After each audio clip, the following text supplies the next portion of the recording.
Muy buenas tardes, amigas y amigos. Bienvenidas y bienvenidos a nuestro espacio virtual.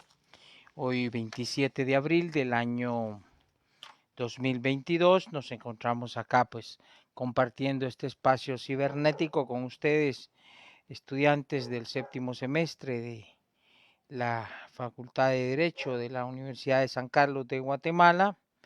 Bienvenidas y bienvenidos a esta transmisión, la número 20 ya en nuestro curso de Derecho Procesal del Trabajo número 1, pues avanzando poco a poco en el desarrollo de nuestra temática. Hoy pues acá con el ánimo, primero pues con la bendición de Dios y gracias al Supremo Creador por permitirnos estar por acá nuevamente conectados. Disculpen por ahí el retraso, pero pues los miércoles generalmente que transmito desde mi casa, ya que por apoyos familiares mutuos, pues hoy mi esposa lleva a mi hija grande a sus clases de ballet y su servidor pues me toca que quedarme acá en casa cuidando a mis pequeños, a nuestros hijos pequeños, y resulta que uno de los pequeños, mi hijo más pequeño, ahorita hace un ratito a empezar la clase y se le cayó un diente y mi gordo, imagínense la angustia, el susto, pues quiera que no, pues es normal hasta cierto punto, pero nos tocó que ahí darle los primeros auxilios y por eso nos retrasamos un poquito acá con el inicio de la transmisión. Disculpen ustedes, señores estudiantes y amigos que siguen estas transmisiones y por el respeto que ustedes se merecen y pues me permito dar esta justificación y esta explicación y agradecido, reitero, pues con Dios por la oportunidad de estar acá con ustedes, deseando que se encuentren pues bien al lado de sus seres queridos, luego pues de concluir una jornada de trabajo que no se oye, ¿me escuchan? Se oye poco volumen, dice, vamos a ver. Pues yo tengo todo mi volumen, no sé, tal vez escuchan eh, bien, no, yo no tengo mayor inconveniente aquí con la transmisión, no se refleja, no hay ninguna anuncio, no sé, ¿me escuchan? Como diría Natalia, ¿me oyen? ¿Me escuchan? Por allá, espero pues que se escuche bien. Ok, muchas gracias Rosaura. Tal vez alguno de ustedes tiene alguna dificultad. Araceli dice que no se escucha. Gaby, no sé si puedes mencionar si se escucha. Tal vez tienen alguna dificultad las personas, si se escucha, dice Mitzi. Nada, dice Araceli. Araceli le recomiendo que entre y salga a la transmisión y si se escucha bien, si se escucha bien, dicen los compañeros, les recomiendo a Araceli que tal vez entre y salga nuevamente, puede ser que su conexión de internet tenga algún inconveniente. Gracias chicos por darnos ahí el ok en cuanto a la calidad con la que se pueda estar escuchando. Gracias Walter, gracias chicos, de verdad un abrazo a todos ustedes allá donde se encuentren, que Dios les guarde y les proteja y que se encuentren bien. Muchas gracias Diana. Pues de igual manera, como les decía, pues hoy acá con esta transmisión seguiremos hablando tal y como se identifica en la transmisión, seguiremos hablando del tema del diligenciamiento de las pruebas. Creo que hoy concluiremos, es poco lo que nos hace falta. Entonces, esto pues en alusión en torno a lo que a lo que hablábamos nosotros en la sesión pasada. Sí, bueno, algo que por ahí, con las disculpas del caso, omití hacer mención y es que nuestro código de trabajo, permítanme chicos, nuestro código de trabajo advierte, eh, creo que en más de alguna oportunidad les he compartido, les he mencionado que, ok Araceli, que bueno, les he mencionado que una de las críticas que tiene es que pues eh, es un tanto desordenado, dicen. Sí, en nuestro código de trabajo encontramos me atrevería a decirles un 70% del contenido del código de trabajo es ¿cómo decirlo? Son aspectos netamente sustantivos, netamente de regulaciones en materia de derechos y obligaciones. el otro 30%, 35%, estaríamos hablando que hace alusión o hace referencia a aspectos o a cuestiones de carácter adjetiva o procesal. Entonces, pero pues se señala que por ahí que es un poco desordenado, que no tiene un orden, que no tiene un orden, digámoslo, en cuanto a las instituciones procesales. Sin embargo, pues dentro de todo y ese poco formalismo y dentro de esa sencillez, pues creo que sí hay aspectos importantes acá que de carácter procesal. Y en el tema de las pruebas, pues como bien pueden advertir ustedes, el apartado de las pruebas se encuentra en ahorita les voy a decir, chicos, en el título 11 que regula todo el procedimiento ordinario. En este título encontramos el capítulo 1 que se refiere a disposiciones generales, el capítulo 2 que se refiere a las notificaciones, el capítulo 3 que habla de las acumulaciones, el capítulo 4 que habla sobre la demanda, los requisitos que debe de contener la demanda y algunos aspectos a tener en cuenta y en consideración definitivamente y tenerlos siempre presentes, puesto que en este caso tanto la demanda como la contestación de la demanda, la reconvención y su contestación hace alusión o advierte pues que sí, gracias Elvin, gracias, hace alusión a la necesidad de tener presente siempre estos requisitos generales. El capítulo 5 se refiere al juicio verbal y periodo conciliatorio. Vean acá cómo lo encontramos regulado. Hay un capítulo específico para las excepciones, hablando de excepciones dilatorias, de excepciones perentorias y de excepciones mixtas o privilegiadas, como en algunos casos designan algunos autores. En lo particular, creo que el término más idóneo es privilegiadas, ya que por su misma naturaleza, ya que por su misma particularidad, y el hecho de que, y era algo que yo les mencionaba hace un par de sesiones, y es que, por ejemplo, ¿qué pasa si su cliente les dice, mire, Lick, fíjese que hoy se me olvidó por mis quehaceres, se me olvidó, pero fíjese, Lick, que me llegó esta papelería de un juzgado de trabajo? Y ahí hay algo que dice que hay una como audiencia y que como que al parecer era el día de hoy. Se lo lleva a ustedes en la tarde, ustedes revisan la documentación, chicos, y se dan cuenta que en efecto había una audiencia para juicio oral para el día de hoy. El juicio oral es como tal y como se los compartía y en el reglamento general de los órganos jurisdiccionales laborales encontramos esa definición tan especial de lo que es el juicio oral en sí, y es la etapa procesal en la cual el juez recibe toda la información que le dan las partes para tomar una decisión al finalizar el proceso y dictar pues obviamente una sentencia basado en esos aspectos, en esas cuestiones particulares que cada una de las partes le da, el actor en su demanda y en sus ampliaciones, y la parte demandada en su contestación de demanda y demás defensas procesales que plantea.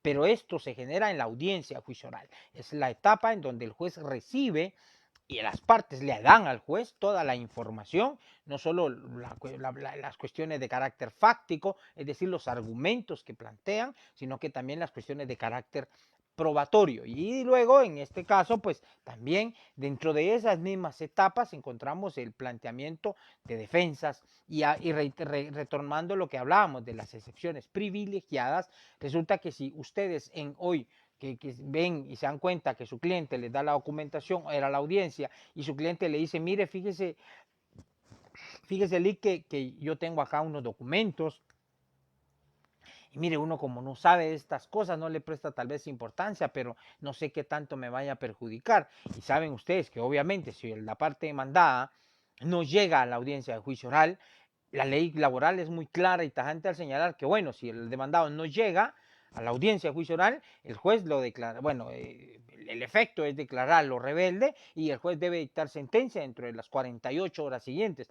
Evidentemente, esta sentencia, de acuerdo a lo que yo les he compartido, chicos, realmente en un 99.99% de casos es una sentencia de carácter condenatoria en contra del demandado. Pero sí pues, cabe la posibilidad que en algún momento se dicte una sentencia absolutoria y que no se acceda a lo que se está pidiendo. Yo recuerdo, creo yo, una sentencia en rebeldía de la parte demandada, en más de algún caso recuerdo que que si bien es cierto, hay una rebeldía, pero no accedía a lo que se estaba pidiendo en la demanda. No recuerdo bien, pero creo que era un caso de reinstalación, en donde pues tenemos limitados los casos de reinstalación en los cuales el juez puede otorgarlos según doctrina de la Corte de Constitucionalidad, según disposiciones de esta Corte, solo los casos expresamente regulados en la ley, los casos expresamente regulados en un pacto colectivo o en cualquier otra disposición de carácter laboral, solo que estén reguladas expresamente los casos de reinstalación, esos son los únicos que podrá otorgar el juez. Mujer embarazada que ha sido expedida, mujer en periodo de lactancia, hombre que fuera despedido y que en su caso sea integrante de un comité ejecutivo, que esté participando en la conformación de un sindicato, que estos casos en particular pues serán los únicos que según la ley, y otro que puede estar regulado, como repito, en un pacto colectivo, en un convenio colectivo. Pero bueno, si no se da esto, pues, pero le digo, la mayoría de casos y la mayoría de sentencias son condenatorias en contra del patrono. ¿Qué va a pasar? Les mencionaba y les hacía este refresh, muchachos, no solo para nuestro curso, sino que para su vida profesional, para los que están preparándose para su privado. Les llega a usted el cliente y le dice, mire, y aquí tengo yo recibos con los cuales acredito que ya le pagué lo que él me está, aquí creo que está diciendo que me están pidiendo que le dé su bono 14, que le dé su aguinaldo, y yo ya se lo pagué, mire, Lick, aquí tengo estos recibos. Y usted se da cuenta que la audiencia era hoy. Y en teoría, la norma general advierte que estas pruebas, advierte que estas defensas deben de plantearse en la audiencia de juicio oral. Pero bueno, aquí, pues cortesía de su servidor y la experiencia que me permito compartirles, chicos, pues no todo está perdido. Hay excepciones que por su naturaleza, por eso tan privilegiado, por eso tan especial que es, primero, el derecho de defensa, segundo, evitar abusos. La ley laboral, vean chicos, y corran la voz, porque así es, muchas veces se critica la ley laboral porque es muy proteccionista del trabajador, y en efecto, la ley laboral por su naturaleza, como una de sus particularidades esenciales, es proteger al trabajador. ¿Por qué? Porque el trabajador está siempre en una situación de vulnerabilidad frente a su patrono. El trabajador es el que por esa situación de vulnerabilidad está expuesto a aceptar cosas contra su voluntad, que puedan ser consideradas hasta cierto punto ilegales, firmar documentos en blanco, firmar documentos que acreditan el pago de algo, ¿sí? O firmar documentos que digan que está renunciando a su trabajo, está expuesto por esa misma necesidad. Les he contado casos, ¿sí? En donde los trabajadores se ven expuestos a esto. La ley laboral, el legislador anticipándose o tratando de anticiparse a esta situación, prevé que la ley laboral sea proteccionista. Pero ojo, o sea, también la ley laboral, dentro de esa línea proteccionista que tiene, dentro de esa línea tutelar, chicos, la ley laboral también prevé que también va a buscar evitar abusos, va a buscar evitar atropellos, porque también hay de todo en la viña del Señor, así como hay patronos malos, patronos buenos, hay trabajadores malos, hay trabajadores buenos, hay trabajadores, y más allá de que sean culpa o sean los propios trabajadores, hay abogados que son, y ojalá ustedes no sean de esos abogados, chicos, futuros abogados, de verdad, eh, hay abogados que son pícaros, hay abogados que son así como que, bueno, presentemos así la demanda y si nos cuaja ya la hicimos. ¿En qué sentido?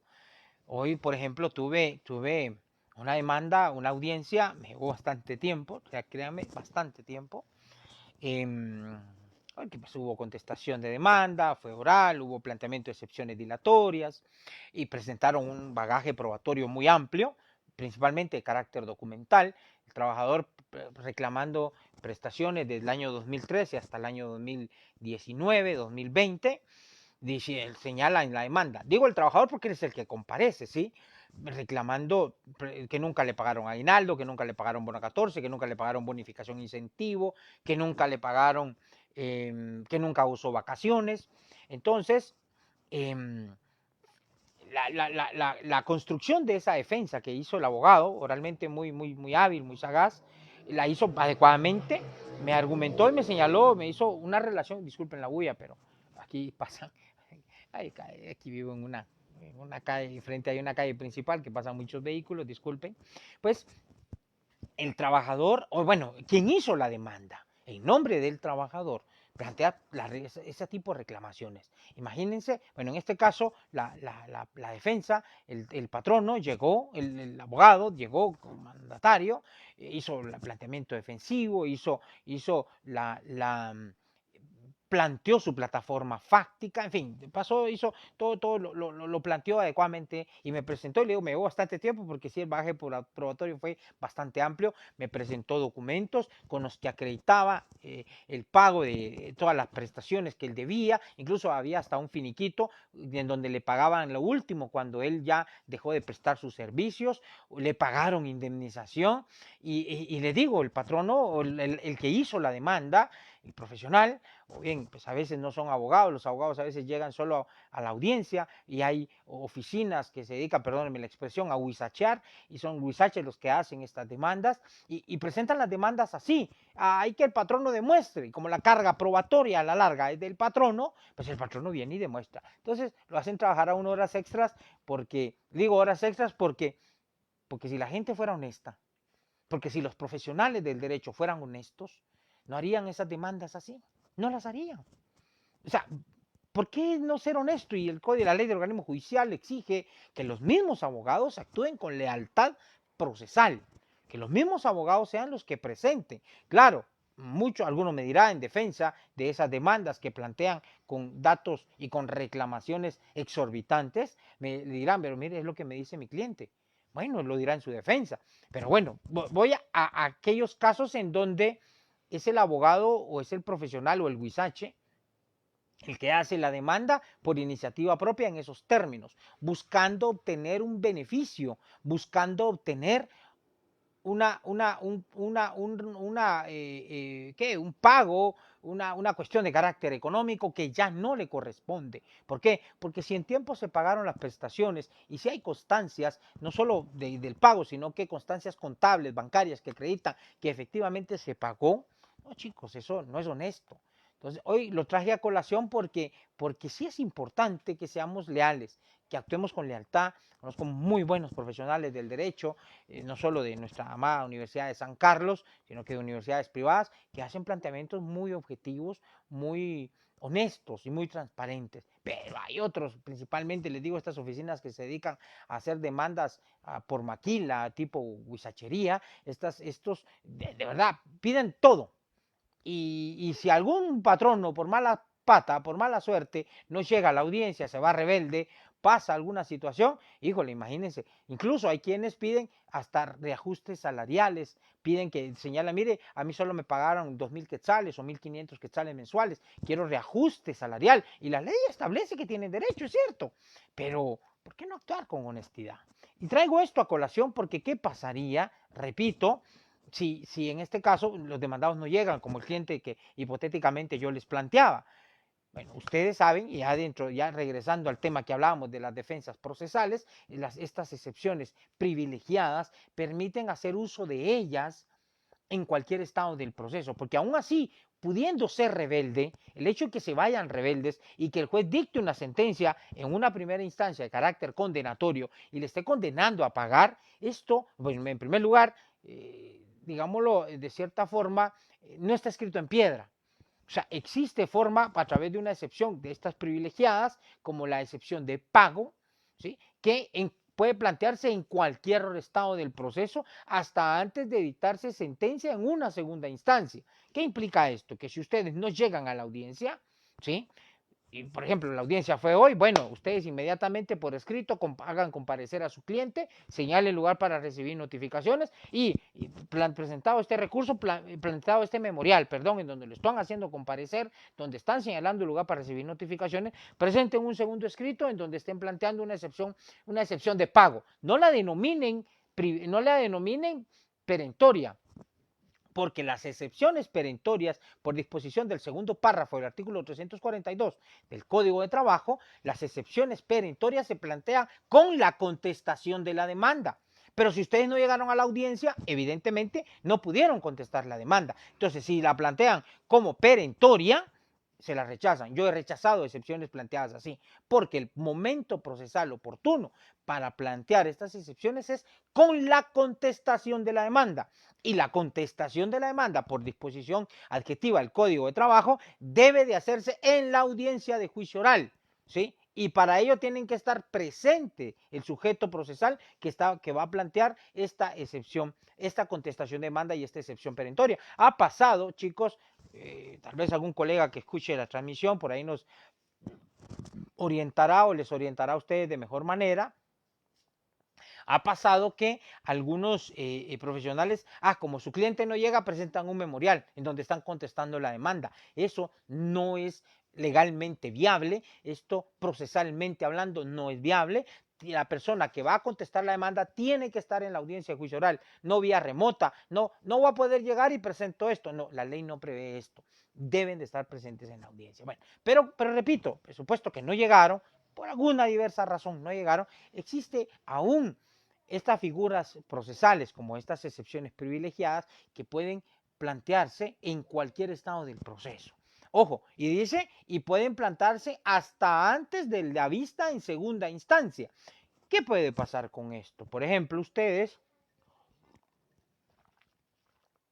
como ya el juez dictó sentencia, ¿sí? Porque puede ser incluso muchachos, pensemos en el supuesto de que no fue hoy, que la audiencia no fue hoy, que la audiencia fue la semana pasada, hace 15 días, hace un mes, y hoy les están notificando la sentencia, por el amor de Dios, y en la sentencia los están condenando a pagar todo. ¿Qué va a pasar? Entonces ahí es donde primero tenemos que, repito, hacer comparecer al cliente, apersonarlo dentro del juicio. Segundo, presentar el recurso de apelación. Ojo, si ya se dictó la sentencia, estas excepciones privilegiadas, se habilita el momento para plantearlas. Uno, planteando primero el recurso de apelación. Incluso en el memorial del recurso de apelación, ustedes pueden plantear estas excepciones privilegiadas, esta excepción de pago. ¿Qué va a pasar? El juez va a tener el juez ya ahí, él ya dictó su sentencia. El chance del juez de primera instancia ya terminó. El chance del juez de primera instancia concluyó cuando él vino y dictó sentencia. Dicta su sentencia. El juez ya no puede tocar más nada de esa sentencia, más nada de lo decidido en ese momento en el juicio, ya no puede tocarlo el juez. ¿Qué tienen que hacer ustedes? Presentar su recurso, primero, repito, incluso en un solo memorial pueden hacerlo todo. Yo les digo que lo hagan por separado, por aquello de que el memorial contenga algún error y en su caso se lo rechace por alguna circunstancia. Puede ser posible. Entonces, mi consejo, primero, su memorial en donde están apersonando a su cliente. Segundo, memorial donde estén planteando su recurso de apelación. Tercero, memorial donde estén planteando esta excepción privilegiada de pago. Porque hay tres excepciones nominadas que están, tres excepciones privilegiadas que están nominadas, que es la excepción de pago, cosa juzgada, pago, prescripción y cosa juzgada. Son tres excepciones que están privilegiadas. Se habla de excepciones, dicen, nacidas con posterioridad. ¿Qué significa esto? Significa de que la excepción, los hechos en que se fundamenta esta excepción, tienen que haber nacido con posterioridad a la contestación de demanda. Con posterioridad a que en su caso incluso el juez pudo haber dictado sentencia en primera instancia. Entonces ojo, que estos hechos tienen que haber nacido con posterioridad a estas etapas procesales, pero las de pago, prescripción y cosa juzgada no necesariamente los hechos tuvieron que haber nacido con posterioridad a la contestación de demanda o a la sentencia, no.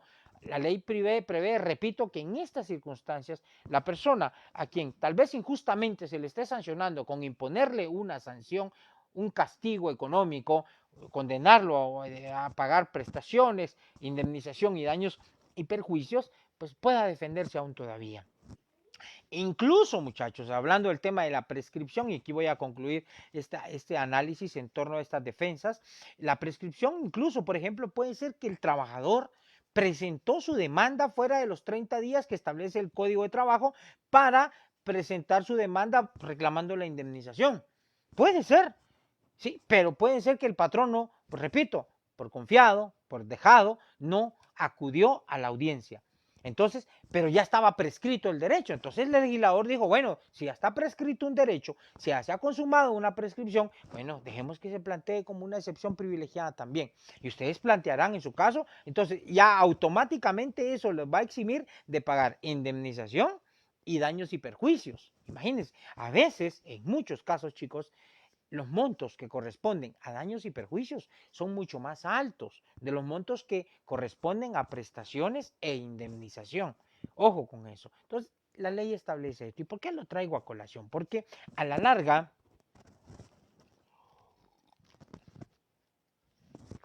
esto surgió como parte del análisis de esa estructura del Código de Trabajo. Les hablaba que en el capítulo sexto está todas las excepciones. En el capítulo séptimo encontramos las pruebas. El capítulo séptimo empieza con el artículo 344 y termina con el artículo 357. Ahí encontramos todo lo que tenemos que tener presente y en cuenta para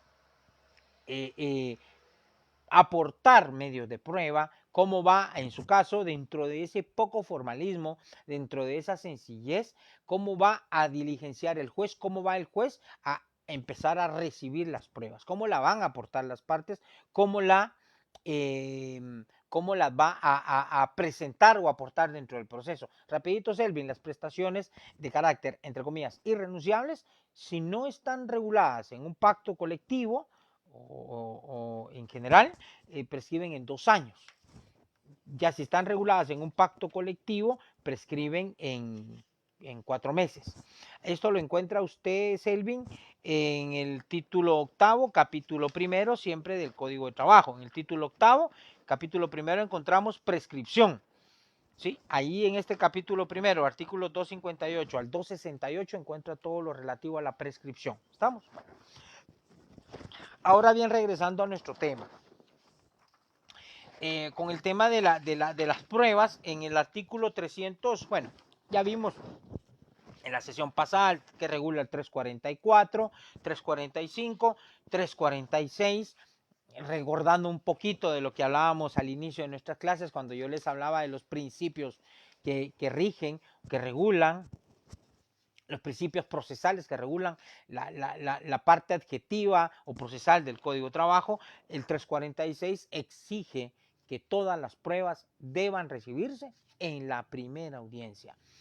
Nuestro código, y me acordaba de esto, chicos, vean, ayer estuve en un webinar en el que un doctor del derecho mexicano compartía, incluso les compartí no sé si alguno de ustedes pudo accesar a la conferencia de ayer a las 7 de la noche de la Asociación Guatemalteca de Derecho del Trabajo.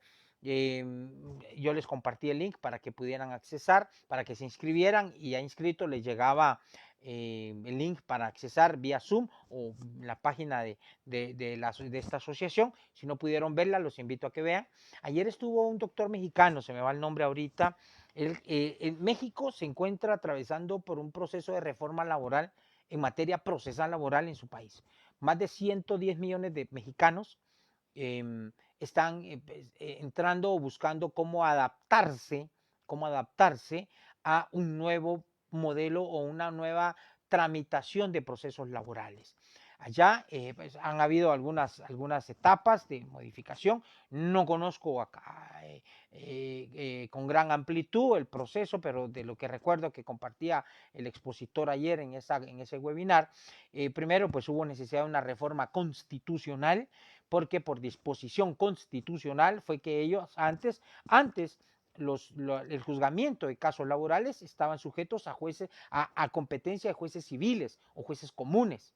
Ahora se reformó el artículo 123 constitucional mexicano y este ya dispone que el juzgamiento, que todos los conflictos, algo muy similar a como está nuestra Constitución, que todos los conflictos laborales deberán ser sometidos a una justicia privativa, a jueces laborales específicamente. Pero quiero compartirles repito, no conozco a cabalidad y me va a gustar mucho, y que Dios primero tendré el tiempo y el cerebro para conocer un poquito de este proceso, del proceso laboral mexicano. Pues son nuestros vecinos, conocer un poco cómo es, pero ellos hablaban de el expositor recuerdo que hablaba de una audiencia laboral. Anteriormente se llevaba una audiencia que se dividía en tres partes, que era la conciliación, la contestación de la demanda y el ofrecimiento de prueba. Luego una segunda audiencia para diligenciar la prueba. Él contaba muchas realidades y vicisitudes que se daban en todo esto, pero un cambio radical que se ha generado ahora es que primero, para que una demanda llegue al ámbito de un juez laboral, tiene que pasar obligadamente por una etapa de conciliación. Hay centros de conciliación propios del sistema de justicia mexicano, que tendrán como bajo su responsabilidad profesionales conocedores del tema de conciliación. Cabal, esto estaba hablando Cristian, muy bien, pero no es tanto una fase administrativa, Cristian, creo que es una fase conciliatoria. Propiamente creo que así se designa en esa reforma que hubo en el segundo párrafo de esa reforma del artículo 123 constitucional. Se señala que deberá agotarse esa etapa de conciliación ante centros administrativos, o sea, son centros estatales de conciliación. Cabal, como tú bien lo mencionas, son de carácter administrativo. Entonces, allá el tema del arbitraje difiere, pero igual, gracias Cristian por compartirnos acá esto que les he mencionado. Pero lo traigo a colación, chicos, porque acá en nuestro proceso, si ven ustedes toda la estructura normativa, toda esta relación de estos capítulos que les he mencionado, nos advierte de un principio, y es el principio de concentración. La estructura normativa orienta a que todas las fases debemos de llevarlas en una sola audiencia. Esa es la intención, claro, esa es la norma general. Hay excepciones, sí. Por ejemplo, el mismo 346 señala que si por su naturaleza o por ¿qué dice?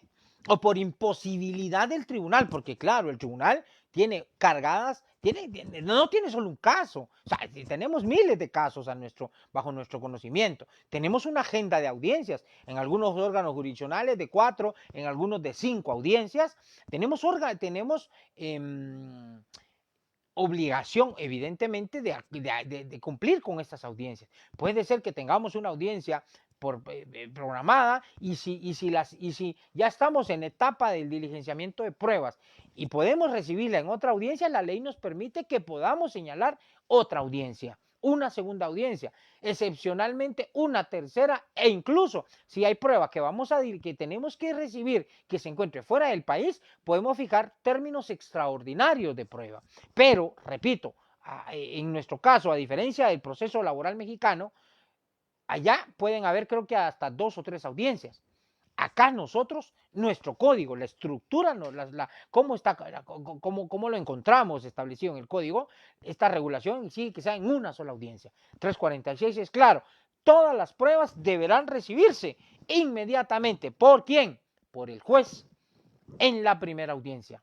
En la primera audiencia. A diferencia, repito, dice, ya no, ya hay otras excepciones. Y repito, o sea, es la norma general, claro. Por ejemplo, ¿qué pasa si hubo una ampliación? Recordando lo que vimos hace algunas sesiones, si hay una ampliación de la demanda, en cuanto a hechos y reclamaciones, el demandado tiene derecho a pedirle al juez que suspenda la audiencia porque debe preparar su defensa. ¿Será culpa del patrón o será culpa del juez? No, para mí es culpa del trabajador o de su asesor, porque habiendo tenido tiempo para hacer esta ampliación, no se hizo. Bueno, claro, puede ser que en esa audiencia, en ese día, el trabajador le diga al abogado, mire, Lick, fíjese que resulta que, mire, yo no me acordaba, pero no me pagaron horas extras. Fíjese, mire, Lick, yo por los nervios, yo como estaba, no me acordaba, pero a mí 2 años no me pagaron bono 14. Fíjese, Lick, que yo estaba mal, mi mamá se había muerto por el COVID y yo andaba destrozado y no me acordé. Yo creo que le dije a usted que yo había renunciado, pero no, Lick, fíjese que a mí me despidieron. O sea, que se lo esté diciendo el trabajador en ese momento, ¿qué le toca a usted como asesor? Evidentemente, pues tendrá que utilizar su ingenio. Usted es el que sabe de leyes, usted es el que sabe del proceso. Usted va a venir y le va a decir al juez, señor juez, vamos a modificar la demanda en cuanto a hechos. Y se tira usted su modificación de la demanda. Sencilla, lacónica, comprensible. Entonces, obvio, son circunstancias especiales. Pero si eso se lo dijeron a usted hace un mes y usted hasta el día de la audiencia lo va a hacer, ni modo, profesional, va a ser su culpa. Va a ser su responsabilidad. Pero bueno, quitemos eso de lado. Bueno, pero también, por ejemplo, ¿qué pasa si la parte demandada, al contestar la demanda, está planteando reconvención en contra del actor? Bueno, el actor, el mismo código, le da el derecho, así como el demandado tiene derecho a que cuando se amplía la demanda o modifica la demanda a pedir que se suspenda la audiencia, también el trabajador tiene derecho ante una contrademanda a pedirle al juez que se suspenda la audiencia. Igual, se en cuenta que hay un balanceo. Igual, ¿qué pasa con las excepciones dilatorias? El patrón o el demandado las presenta. El trabajador tiene 24 horas para evacuar la audiencia. ¿Puede hacerlo en esa audiencia? Sí. Pero si se acoge al plazo de 24 horas, se suspende la audiencia. Evidentemente ahí se rompe esa concentración, pero no porque quiera el juez, sino porque la dinámica, las situaciones particulares del proceso así lo hacen necesario, así lo orientan. Y pasa esto con el tema de las pruebas. Por ejemplo, ahí hablábamos en la sesión pasada el tema de la confesión judicial propiamente, la confesión judicial del demandado se debe recibir, de acuerdo al artículo 354, se debe recibir en la audiencia, en la primera audiencia, ¿sí? Pero se ha llegado hasta una cuarta audiencia. Cuarta audiencia de prueba como tal, no, yo en lo particular no he tenido, Isaías, no he tenido. Cuarta audiencia como tal para prueba, no. Ya. He tenido, sí, varias audiencias en un mismo juicio oral. Una primera audiencia, por ejemplo, la instalo y me amplían la demanda. Hechos. ¿Qué pide el demandado? Que se suspenda. La suspendo, señalo otra audiencia. Otra segunda audiencia. Vuelve a presentar otra ampliación de hechos el actor. ¿Qué pide el demandado? Que se suspenda. Segunda audiencia. Tercera audiencia. Plantea excepciones dilatorias el demandado. El actor pide que se suspenda la audiencia. Se suspende, se resuelven las excepciones dilatorias y se señala una cuarta audiencia. En la cuarta audiencia, posiblemente el actor por alguna circunstancia, vuelve a ampliar la demanda. Puede hacerlo cuantas veces lo considere necesario. ¿El límite cuál es? Que no se conteste la demanda. Bueno, cuarta audiencia. Se señala otra quinta audiencia. El demandado contesta la demanda. ¿Sí? Porque, ojo, que ya no puede plantear dilatorias. Ya lo hizo una vez. Aunque hayan ampliado o modificado la demanda, ya no puede volver a plantear dilatorias. Ya no. Una vez establece la ley. Bueno, quinta audiencia, contestación de demanda. Pero resulta que el demandado reconvino. ¿Qué hace el trabajador? Pide el que hace el abogado, que es el que sabe, le dice, mire señor juez, en atención a la reconvención, solicito, porque ahí dice, muchos abogados, de verdad chicos, no hagan esto en su vida profesional, no hagan esto. Señor juez, en atención a la reconvención, me acojo al plazo. ¿Cuál plazo? Si para contestar la reconvención no hay plazo. El único plazo que se otorga es para excepciones. Paremos de contar. O cuando amplían la demanda, señor juez, me acojo al plazo. ¿Cuál plazo?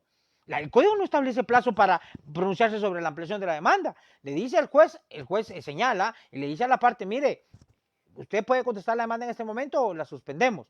Y la audiencia la programamos según la agenda del juzgado. ¿Sí? Entonces, eso es en relación en este caso, voy a concluir lo que planteó Isaías. Bueno, quinta audiencia, plantean reconvención.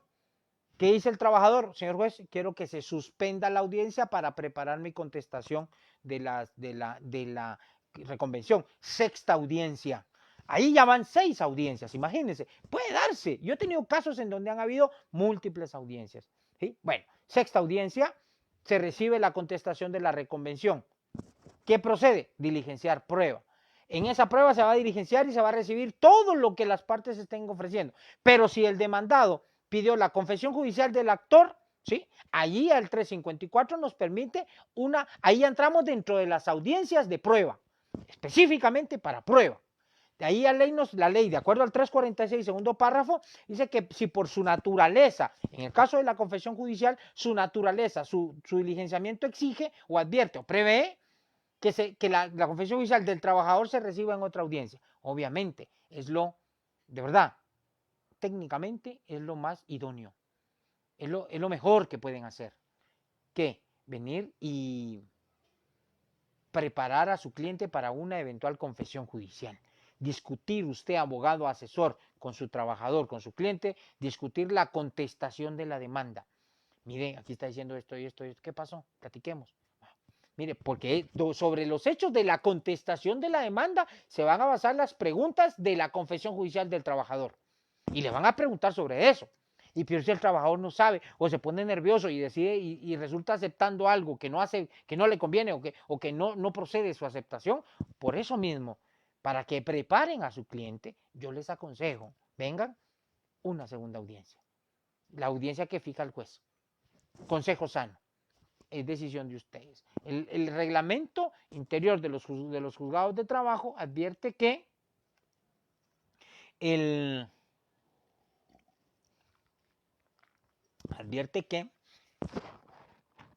cabe la posibilidad que la confesión judicial del trabajador se reciba en esa primera audiencia. Cabe posibilidad. Es una opción, pero depende también de la carga y la agenda del juzgado. Yo en lo particular, generalmente, como bueno, les digo, no porque quiera, sino porque es el espacio de la agenda que de acuerdo a la dinámica que tenemos en la tramitación, yo dispongo de una hora, máximo hora 15 minutos para una audiencia. Una hora, máximo hora 15 minutos, porque ya tengo otra audiencia y no voy a afectar los derechos de tercero también. Entonces yo se los hago ver. Bueno, el punto es de que, por eso es de que en mi consejo y de acuerdo a la naturaleza misma de estas pruebas, es que la confesión judicial del trabajador se reciba en una segunda audiencia. ¿Qué pasa si el patrono también pide que el trabajador exhiba documentos? El trabajador no va a ir preparado para eso. Evidentemente, la naturaleza de esta prueba hace necesario que se fije otra audiencia. Ya viene esta segunda audiencia. Entonces, o sea, yo aquí la ley prevé máximo 3 audiencias o un término extraordinario de prueba. Por ejemplo, puede ser que sea necesario recabar un documento en una oficina pública de otro país. Me recuerdo un caso, una entidad que se llamaba Yantarni, Sociedad Anónima Panameña, contrató a un guatemalteco como coordinador de su seguridad pero el contrato se celebró en Panamá, estaba registrado en Panamá. Hubo necesidad de pedir copia de un contrato que estaba registrado ahí en Panamá. Obviamente, y como esto se hace a través de lo que se llama pases legales de la Cancillería, Ministerio de Relaciones Exteriores, Corte Suprema de Justicia de Guatemala, Corte Suprema de Justicia de Panamá, Registro Mercantil de Panamá, y esto lleva tiempo. Lleva tiempo. A veces hasta 6, 8 meses, un año para recibir un documento. Pasa. Pero bueno, si la dinámica del proceso lo exige, lo hace necesario, pues habrá que recabar esa prueba. Entonces, acá el tema de estas audiencias, repito, sí he tenido hasta un máximo de 3 audiencias, principalmente, recuerdo un caso en el que la parte demandada me ofreció una prueba de una declaración de unos testigos que trabajaban en otra empresa. Me dijo, mire señor juez, los testigos no los traje hoy, acuérdense de esto, en el pedir está el dar. Los testigos no los traje hoy, señor juez. Ellos trabajan para la entidad fulana de tal y solicito que los citen. La ley prevé, de acuerdo a lo que regulan los artículos 347 al 351, 347, 48, 49, 50, 51, 5 artículos que regulan todo lo que de acuerdo al Código de Trabajo es importante en torno a la declaración testimonial, a la declaración de testigos, ¿sí? Bueno, entonces, la parte, bueno, ojo, vean ustedes, que dice que de acuerdo al 346, las partes están obligadas a acudir a la primera audiencia con todas sus pruebas. Es la regla general, ¿sí? Pero ¿qué pasa? Porque puede ser que hayan testigos que no dependan del patrono, que no sean trabajadores del patrono, que no sean compañeros de trabajo del patrono, sino que estén en otras instituciones, ¿sí? Entonces, y que sea necesario que el juez lo cite. Entonces, el 348 señala, bueno, primero el 347, hablando ya de la declaración de testigos, señala las partes pueden ofrecer hasta 4 testigos por cada uno de los hechos que pretendan establecer. 348, todos los habitantes de la República tienen obligación de concurrir al llamamiento judicial. Y es que entendamos algo, o sea, dar una declaración en un testigo, yo en lo particular recalco mucho y le digo al testigo, mire, su declaración es importante dentro del proceso, me va a permitir a mí tener un conocimiento por medio suyo, por medio de lo que me va a declarar, de lo que pasó, de algo que pasó y que interesa al proceso. Entonces, ojo, acá el 348 señala que están obligados a acudir al llamamiento judicial. ¿Sí? Dice, con la anticipación debida, las citaciones se harán por medio de la Policía Nacional Civil. Ya no se hacen por medio de la Policía Nacional Civil, las citaciones las hacemos por medio, acá en Guatemala, del Centro de Servicios Auxiliares, y en algún municipio se harán por medio los juzgados de paz. Pero la Policía Nacional Civil ya no hace citaciones. Dice, 349, cuando haya que recibir, puede ser que, ojo, vean esto aquí, 349 nos da la pauta también a otra audiencia para recibir prueba. 349, cuando haya que recibir declaraciones de testigos fuera de la localidad donde tuviera su asiento el tribunal, el juez, de contestada la demanda y con audiencia de la parte contraria, haciéndole saber día y la hora de la diligencia, podrá comisionar a otro igual o inferior categoría, es decir, a otro juez de igual o inferior categoría, aunque no sea de la jurisdicción privativa de trabajo. El juez también podrá facultar al exhortado para que señale día y hora en que deba de recibir la información, o sea, la declaración testimonial. En este caso, la notificación es bla, bla, bla. Bueno, 349. ¿Qué pasa? Como el caso que les iba a contar, los testigos trabajan en una empresa. Y el juez y el oferente me dice, mire, señor juez, los testigos no los puede traer porque no dependen de nosotros. Es necesario que los cite. Entonces le pido que para recibir estas declaraciones testimoniales me señale otra audiencia y cite a los testigos. ¿Qué le toca al juez? Acceder, porque está bien justificado, está fundamentado, le está explicando por qué no pudo llegar y cuál es la responsabilidad del juez. Señalar esta segunda audiencia, eventualmente, si la agenda lo permite, dentro del plazo que establece el 346 y mandará a citar a los testigos. ¿Sí? Incluso, fíjense que en ese caso que me vino a la mente y por el cual yo les hablo de estas declaraciones, el oferente, bueno, no se pudo, ¿qué pasó, Dios mío? No se pudo localizar, creo yo. Entonces, cuando fue en la audiencia, estaba razonada la citación. Señor juez, fíjese que, bueno, no se pudo citar al testigo, o el testigo, por ejemplo, puede ser circunstancia particular, esté enfermo, tenga COVID. Incluso me pasó casos en donde me ofrecieron testigos, pero resulta que al momento de la audiencia, no, solo de 4 testigos, por ejemplo, llegó solo uno. Y de los otros tres que no llegaron, uno se murió y los otros 2 estaban con COVID.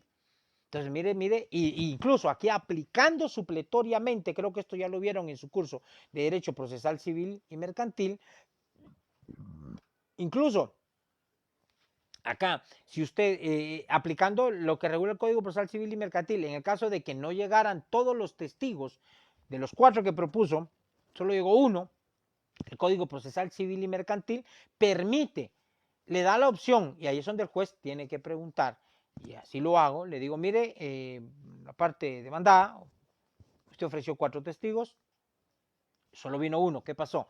Mire, señor juez, fíjese que de los otros 3 que no vinieron, uno se murió y los otros 2 están con COVID.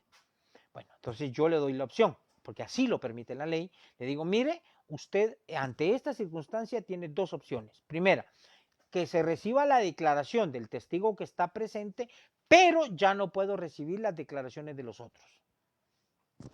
Segundo, la segunda opción, ¿cuál es? Que no se reciba la declaración del testigo que está presente y le señalo otra audiencia, dando tiempo a que los otros testigos se recuperen del COVID para que ya estén, al menos los que estén vivos, que lleguen. Ya llegarían 3 de 4. No es lo mismo 1 de 4 que 3 de 4, ¿sí? Lógica numérica. El punto es que ya la parte decide. Ha habido casos donde me dicen, mire, señor juez, reciba solo los que están presentes. Vamos a renunciar a los otros, que no sabemos si se mueren o no. Y quien quita en la próxima audiencia que está sano, se me enferme de COVID. Entonces, bueno, ya es decisión en sí. Pero acá, repito, el 349 nos permite esa eventual segunda audiencia, cuando los testigos no están dentro del perímetro de la localidad. Yo puedo comisionar a un juez de paz o a otro colega juez de primera instancia de trabajo, o aunque no sea de trabajo, para que reciba esas declaraciones testimoniales. Pero ojo, allá viene esta segunda, eventualmente esta segunda audiencia. En el caso que les comentaba, hubo pues necesidad de una tercera audiencia, ahí solo llegó uno de los tres que estaban proponiendo y ya pues como era la última, le digo, mire, ya no puedo señalarle otro. Aquí hay que recibir el que está. Y se recibió la declaración del testigo que llegó. Bueno, 350, los patronos quedan obligados a permitir que sus trabajadores concurran a prestar testimonios a que haya lugar, dice, cuando la citación sea hecha legalmente. ¿Se dan cuenta acá? El 350 exige que haya una citación del juez. Ojo, debe de existir entonces la necesidad. Ahora bien, puede ser, porque incluso esto el legislador lo dejó previsto para aquellos testigos que estén siendo propuestos por el trabajador y que sean sus compañeros de trabajo. Dice el legislador previó esto, ¿por qué razón? Porque el patrón no tiene la obligación de permitir que los trabajadores vayan. ¿Sí? Y incluso si no es una entidad que sea la demandada, la otra entidad, patrona o patrono de los testigos, debe permitir que vayan. Hay obligación del patrono para hacerlo. Dice, la transgresión a este artículo será castigada con multa. 351, tacha de testigos. La tacha del testigo está incluso más desarrollado, un poco más amplio, por el Código Procesal Civil y Mercantil. La tacha es la figura procesal que tiene la parte contraria a la que propuso la prueba de testigos, que tiene la parte contraria para decirle al juez, señor juez, para objetar esa declaración, para decirle al juez, señor juez, la declaración de este testigo usted no le tiene que dar valor probatorio, porque esta declaración es parcializada. Y aquí ya depende de ustedes, incluso el mismo 351 señala cuáles son los motivos por los cuales un testigo puede ser su declaración considerada no válida. En caso de los trabajadores de dirección, que ejerzan funciones de dirección, de representación o de confianza. Incluso la parte, hay los tres últimos párrafos del 351 explican cuáles son los trabajadores que se consideran cargos, que ejercen cargos de dirección, los trabajadores que tienen cargos de representación o los trabajadores que tienen cargos de confianza. Entonces, si el testigo que va a declarar, usted que lleva el patrono, resulta que es el jefe del departamento tal, el encargado, el coordinador, es una persona que presta servicios para el patrono, pero que tiene cargos de dirección, de representación y de confianza, usted, abogado del trabajador, tiene derecho a objetar esta declaración testimonial, a decirle al juez que esta declaración no merece valor probatorio. Ese es el punto. La tacha del testigo es esta, reitero, figura procesal que permite que las partes objeten o le expliquen al juez que, que el testigo, su declaración es parcializada. No puede ser tomada en cuenta o dársele valor porque corresponde a una persona que está al servicio del patrono. ¿Estamos? Distinto sucede en el caso de los testigos que sean trabajadores, digamos, que no tienen estos cargos. Ellos sí, de hecho, todos pueden llegar a declarar, pero el tema es que la tacha, o sea, no impide que se reciba la declaración. La tacha le advierte al juez que esa declaración no merece valor probatorio. Y ojo, recuérdense ustedes de lo que hablamos la sesión pasada, si no estoy mal, la declaración de testigos, el juez la va a valorar, lo reiteraremos más adelante, en conciencia. En conciencia. ¿Estamos? Esto es en cuanto al tema de la declaración testimonial y luego vamos con el tema del dictamen de expertos. según el Código de Trabajo. Ahorita me estoy guiando por dándole lectura en el orden que tienen a lo que regula el Código de Trabajo. Más adelante, en la próxima sesión, vamos a hablar, ya agotar el tema de cómo está regulado en el reglamento. ¿Qué luces, qué orientaciones nos da el reglamento interior de trabajo a la luz de las diapositivas que ustedes ya tienen? ¿Estamos? Bueno, 352. Dice, la parte que proponga dictamen de expertos lo hará presentando de una vez los puntos sobre los cuales debe versar el peritaje y designará el experto de su parte. Para la evaluación de esta prueba, el juez dará audiencia a la otra parte por 2 días, que se contarán a partir de la fecha de la celebración de la primera comparecencia, a efecto de que manifieste sus puntos de vista respecto al temario propuesto y designe su propio experto. El tribunal, en definitiva, señalará los puntos sobre los cuales ha de versar el expertaje. Su dictamen lo emitirán los peritos oralmente o por escrito en la audiencia que habrá de señalar el juez, y solo en el caso de que estos no se pusieren de acuerdo, designará un tercero en discordia, que dictaminará en la audiencia más inmediata que se señale para la recepción de pruebas del juicio o en auto para mejor proveer en su caso. Las partes no pueden tachar a los testigos, pero el juez está facultado para removerlos si en cualquier momento tuviere motivo para dudar de su imparcialidad o de su falta de pericia, sea por propia convicción o por gestiones de la parte que se estime perjudicada. Contra esta resolución no cabe recurso alguno. Del dictamen de expertos, realmente, chicos, en el proceso laboral, hablando del tema de reclamaciones de prestaciones laborales, de indemnización o de daños y perjuicios, aparece esencialmente o muy comúnmente cuando, por ejemplo, alguna... ¿Qué haces, hijo? ¿Qué haces? Perdón, chicos. Cuando, por ejemplo, recuerdan que yo les hablaba en la sesión pasada sobre la etapa de impugnación de la prueba, principalmente documentos. Cuando yo hablaba de la etapa de impugnación de documentos, es una etapa en la cual están diciendo o señalándole al juez que un documento presentado como prueba es falso. ¿Se acuerdan que hablábamos algunos rasgos? Hablamos de la documentoscopía, de la grafología, de la dactiloscopía, como ramas de la criminología, creo que me hicieron ver, que permiten o que advierten, que evidencian que evidencian la existencia de aspectos que hacen considerar que este documento es falso. ¿Sí? Documentoscopía, grafología, dactiloscopía, que son estas ramas. Y bueno, entonces, en la impugnación de documentos se objeta, se advierte, se le dice al juez, señor juez, este documento es falso. Mire, la firma está falsificada. Fíjese que el documento contiene información falsa. El documento lo imprimieron, es cierto, es mi firma, es mi huella, pero el documento tiene información falsa. ¿Por qué razón? Porque lo imprimieron después, mucho tiempo después de que yo lo firmé.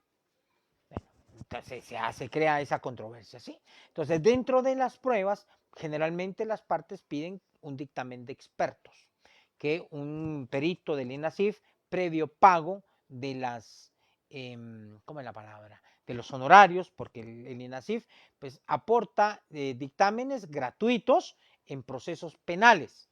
Repito, en procesos penales, pero también puede hacerlo en procesos de otra naturaleza, civil, familia, laboral, puede hacerlo. Pero estos dictámenes del INASIF tienen un costo, ¿sí? Bueno, entonces ya vamos a adelantar en otro aspecto. Entonces, previo pago, ya pues se contacta, se designa, se nombra, la parte interesada propone sus puntos, la contraparte puede proponer un testigo, otro perito, y va a proponer sus puntos. El juez va a hacer un ensamblaje de los puntos propuestos por la parte actora y por la parte demandada, y si es un solo perito, por ejemplo, INASIF, que es una institución imparcial, pues se quedará solo con un perito. Y el perito va a llevarse, se lo va a convocar para que vaya a traer el documento, se lo va a llevar, se le va a embalar, se le va a dar en un sobre cerrado o se le va a entregar en custodia el documento y se le va a decir, mire, analícelo, estos son los puntos que tiene que establecer y se le va a fijar un plazo. El perito pues va el día de la audiencia que se señala en el este 352 va a llegar y va a rendir su dictamen y va a decir si el documento es falso o no.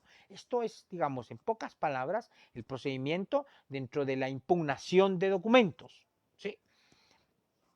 Y luego también hay otro proceso que no es, o sea, bueno, otro proceso laboral, pero es en materia de previsión social. Previsión social, en materia de seguridad social, también para algunos, advierte que se está reclamando del Instituto Guatemalteco de Seguridad Social el otorgamiento de uno de los beneficios establecidos en el Reglamento de Invalidez, Vejez y Sobrevivencia. El acuerdo 1124 de Junta Directiva del ICS establece este programa de invalidez, vejez y sobrevivencia. Los afiliados, previo al pago de una aportación o de una cuota que se deduce de nuestro salario, otra cuota la paga el patrono y otra cuota la paga el ICS, el afiliado al ICS tiene derecho, después de haber aportado XY cantidad de cuotas, a gozar de un beneficio. Hablemos del beneficio de vejez. Pues ahora existe la obligación de aportar 240 cuotas, 20 años de aportación, y el afiliado, después de haber aportado esto y de haber cumplido 60 años, tiene derecho a gozar de una pensión por vejez. También otro de los factores o de los derechos o de los riesgos que están establecidos es el de invalidez. A este quería llegar. El de invalidez es cuando la persona o el afiliado sufre algún accidente laboral o algún accidente, una enfermedad que le genera uno de los grados de invalidez. Hay invalidez total y gran invalidez. Son de los dos grados de invalidez que regula, creo que es el acuerdo 1118, creo que es el acuerdo 1118 de Junta Directiva del ICS. Bueno, para determinar si la persona, el afiliado, tiene algún grado de invalidez, el juez va, en su caso, a verse en la necesidad de tener un dictamen de un experto que evalúe la salud del afiliado, en este caso del actor, para determinar si el actor tiene o no uno de los grados de invalidez.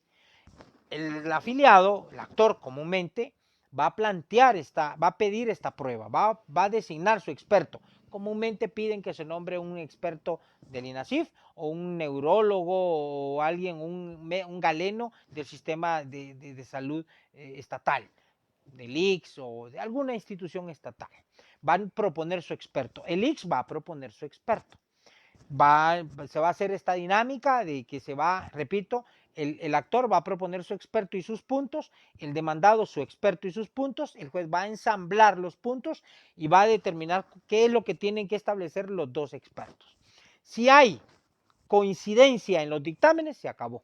Pero si un dictamen establece contrario al otro dictamen, el juez dice que puede llamar a un tercero. Esto es lo que se nos señala el 352. Se va a llamar a un tercero en discordia, va a designar a otro. Y ya luego este otro lo va a establecer, se le van a dar el catálogo de los mismos puntos y se le va a fijar una fecha para rendir su dictamen. Así es como se funciona la dinámica del dictamen de expertos. Al final, el juez, recuérdense, esta es otra prueba y les invito, por ejemplo, así como yo les puse, les dije en el tema de la declaración testimonial, pónganle acá en conciencia 347, que es el que inicia toda la regulación de la declaración testimonial, pónganle ahí con lapicerito rojo en conciencia, porque es la forma en que se va a valorar esta prueba, en conciencia. Igual que el dictamen de expertos, su valoración va a ser en conciencia igual. Por acá, chicos, vamos a concluir. Perdonen, ojalá y no me haya afectado la transmisión. Les voy a agradecer si me dicen, porque me entró una llamada acá ahorita y disculpen, pero Ojalá y no afecte esto a nuestra transmisión. Voy a proceder a responder a sus preguntas. Si alguien me escribe un mensajito acá al chat de la transmisión para indicarme si se afectó o no la transmisión, se lo voy a agradecer mucho. Por de pronto voy a proceder a dar respuesta a las interrogantes. Permítanme, jóvenes, disculpen. Y a sus saludos, ¿sí? Bueno, vamos pues. Alexander, Heidi, Nidia, Laura, Jane, Florecita, Parabellum, aquí está el amigo de John Wick. Hola, Parabellum, gusto saludarles, chicos. Igual, Ani Contreras, Corsantes, perdón, Ingrid Valenzuela, Araceli, gracias por sus saludos a ustedes, chicos, chicas. Diana, igual, Rosaura, gracias por. Hola, Gaby, igual, gracias por sus comentarios acá en torno a si se escuchaba o no la transmisión. Voy acá, dice Solís Román, buenas tardes, gracias Solís, muy amable. Aquí mencionaron varios de que sí se escuchaba bien la transmisión. Igual la compañera que tenía dificultad la escuchó muy bien. Hola Maxwell, gusto saludarte. Heriberto, muchas gracias.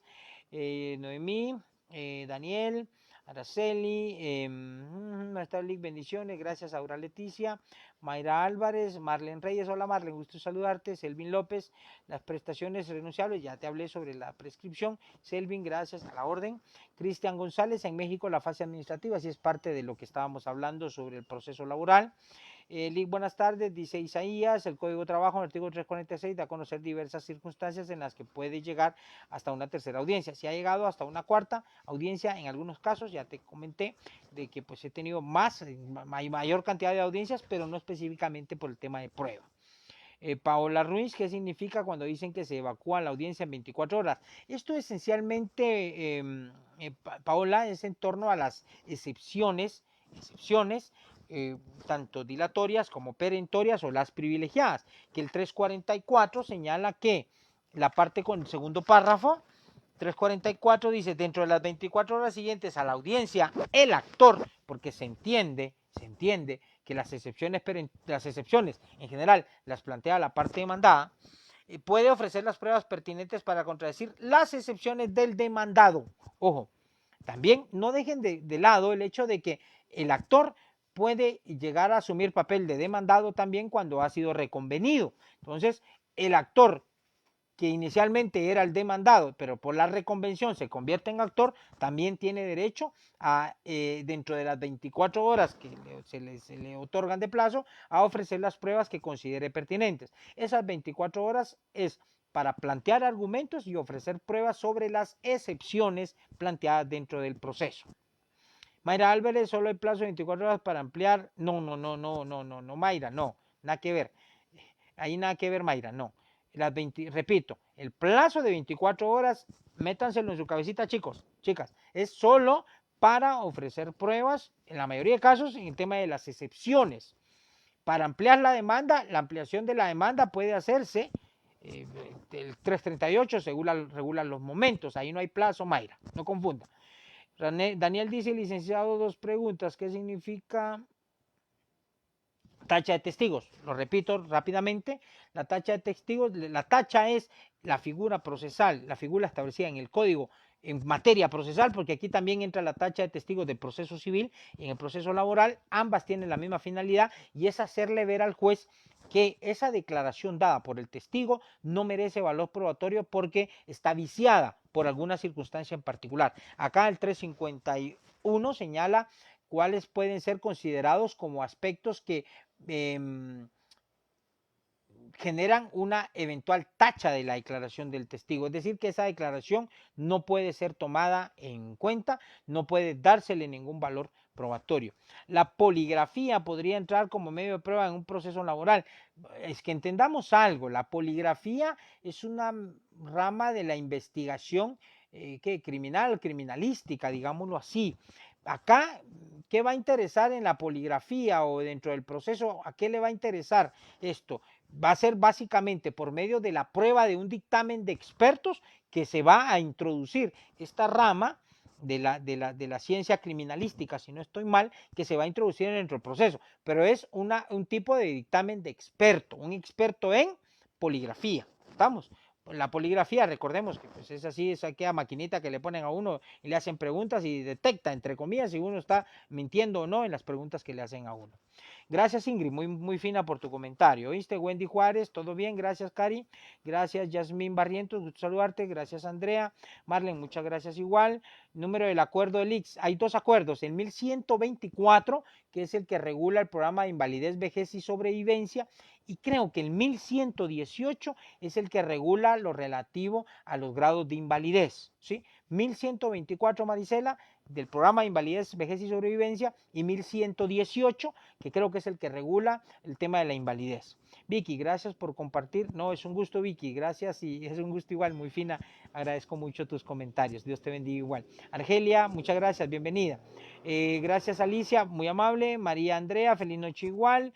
Que hace Secatún dice, gracias, es un gusto igual, chicos, aquí estamos a las órdenes, un gusto saludarles, gracias Eric, gracias IPS, excelente cátedra, muchas gracias igual, Herbert Valver, un gusto, bueno, un ejemplo de reconvención, bueno, los hablaba la vez pasada, les contaba de la reconvención, por ejemplo, el patrono acusa al trabajador de haber abandonado el trabajo, ¿sí?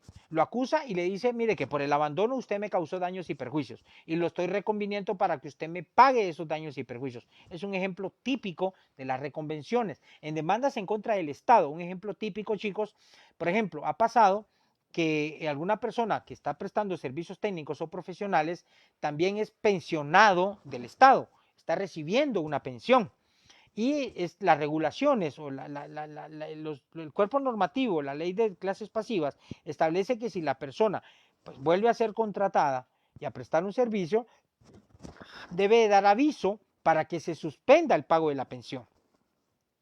Eso si no se hace, se puede considerar eventualmente un fraude. Entonces, cuando vienen las personas estas que prestaron servicios técnicos y reclaman la existencia de una relación laboral, el Estado viene y reconviene. Le dice, mire, pero si usted era pensionado, ahorita viene a decir que quiere ser declarado trabajador y que se le paguen prestaciones e indemnización, ¿sí? Y que usted está asegurando que devenga un salario. Entonces, señor, ¿usted por qué no suspendió el pago de la pensión de clases pasivas? Entonces lo reconvienen y piden que el trabajador sea condenado a devolver todas esas pensiones que recibió durante el tiempo que estuvo prestando sus servicios técnicos. Te dejo un par de ejemplos por ahí, Herbert. Carlos, muchas gracias, le agradezco por comentarnos, es un gusto, Carlos. Daniel, ¿qué me dice aquí Daniel? Excelente, no, igual es un gusto, de verdad, a sus órdenes, que Dios me los bendiga, cuídense y Dios primero. Nos vamos a ver hasta el próximo miércoles, porque el día lunes, por el asueto, el 1 de mayo, se corre el goce del asueto y descansamos el día lunes. Cuídense mucho, que Dios me los bendiga, feliz noche, hasta pronto.